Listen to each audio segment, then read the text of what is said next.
Welcome into the In the Money podcast for Saturday, November 11th, Veterans Day. And at Churchill Downs, the feature is the Grade 3 Commonwealth Turf. And we'll take a look at that. Tom Leach, along with Jim Goodman, Keeneland's Director of Mutuals and Simulcasting. And we're going to do the late pick 4 as well, which will start in the 8th race. But let's take a look at the stake first, Jim. It's for 3-year-olds on the turf at 1 mile and 1/16th.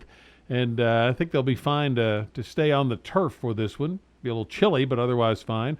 I think Misunderstood going for 4 in a row is going to be real tough in here. Can you beat him?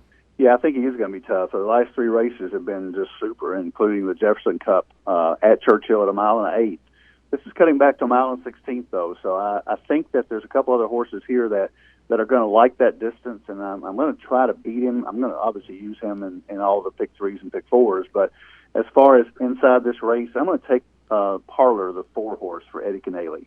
And I'm basically keying off a race on June 30th at Churchill when he ran an optional $100,000 claimer, which is roughly a little bit below a Grade 3, but certainly as good a competition. He went off at 1-2 that day, and he won by 2 1/4. Beat Chief Know-It-All that came back and won. And then he was touted at Kentucky Downs. I really liked him that day. He went off at a little more than 2-1 in the Building Grounds Derby, a $350,000 race. He ran behind Big Ben and came back and won. So I think Parlor's got a shot here, and the mile and 16th helps him. He's 1 for 4 at the distance, but he's been much more competitive than at 1 mile and 1/8. So I think that distance helps him, and he's going to be a much better price. He's 6-1 morning line. Mr. Cub, the 3 horse, was no match for the top pick at 1 mile and 1/8, but he again is better at 1 mile and 16th. So I think that if you go back a couple races at Kentucky Downs, he won a $146,000 allowance race there by 2 3/4.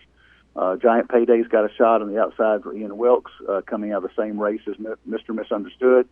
And then Tis a Star, the 7 horse, is Tis a Slam, more accomplished on Polly, but got a lot of respect for Roger Atfield chipping in a horse from Woodbine, so I think you can give him a shot as well. But Parlor is my pick on top of Mr. Misunderstood, Mr. Cub, and Tis a Slam. At this horse at 6-1, I would have never guessed we ended up on the same horse, because that's who I like too. I have been on this horse. I loved him after his first race down at Tampa, and then he just I think I actually played him in the Spiral, and then I've been kind of chasing him all year.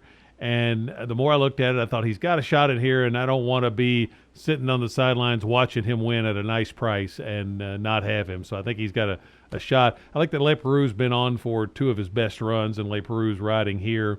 And Mr. Misunderstood's the only horse that's won over Churchill Downs besides Parlor in this field. So Parlor for me.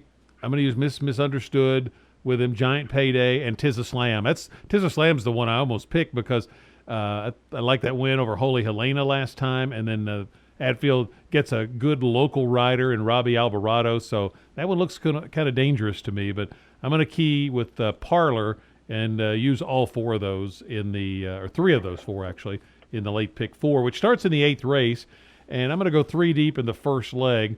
A couple of class droppers, Still Chief the 7, Knight of the Hunter the 11, and Rod McLeod, who has 3 wins at Churchill, so 7-11-3. 9th race, Such a Tease, the 1. Corey Lannery's just been red hot at this meet. And Run Tappy, the 2. I'm going to go with those 2. I'm going to use Parlor, Mr. Misunderstood, Tis a Slam. And then I'm going 4 deep in the last leg. Hopeful Joy dropping out of Straight Maidens with Lannery. Awesome Gal, some good efforts at Churchill. Susie's Daddy on a class drop. And Philly Madison for the McPeak Alvarado combo. So I'm going 7-3-11. With 1-2, with 4-6-7, with 5-6-12-7. How about you? Yeah, the first race was puzzling to me. I thought this race, you got horses dropping way down to $5,000 level. You got a horse, the 7 horse, Still Chief, dropping from an Indiana stakes race down to $5,000. So I don't really understand it other than the purse is okay. You got a $18,000 purse, so maybe they're just trying to get a win or get rid of the horse or whatever. I use 5 droppers here. I use the 4, 5, 7, 11, and 12. They're all dropping in class. I think Easy Doer, coming out of the Indiana races, has a shot. I think Still Chief has a shot if he's okay. But the top pick, I would suppose, would be the outside horse, Read the Cards, coming off a $20,000 claimer where he ran competitively. So they're all dropping. I'll use 4, 5, 7, 11, 12, and hope I get past this race because I really think it's a puzzler. In the second leg, the ninth race, I'm going to use the 4, 5, 10. The 5 Fireball Shot is my top pick for Phil Bauer. Better Jock picks up Saez, and then I also use Bold Profit. The 4, they gave $100,000 for this horse, and they're not giving up on him yet. So ran a decent race at Kentucky Downs, 2 back. And then the 10 horse, Tap Salute for Steve Asmussen. So I'm going to go 4, 5, 10 in that leg. In the 10th race, the Commonwealth Turf, and we use 4 horses that I talked about. Mr. Misunderstood, the 6, Parlor, the 4, Mr. Cub, the 3, and Tis a Slam, the 7. So 3, 4, 6, 7. And don't have much money left for the 11th race, and I'm going to take a stand on 2 horses.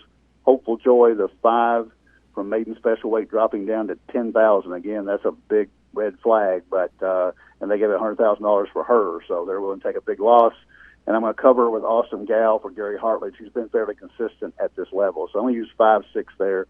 So 4, 5, 7, 11, 12 by 4, 5. Lost my numbers here. 4, 5, 10. Only 3 horses in the second leg with 3, 4, 6, 7 with 5, 6. Best of luck on your Saturday wagers at Churchill Downs or wherever you are playing. If you can't get out to a simulcast facility or to the racetrack, remember you can always play through Keeneland Select.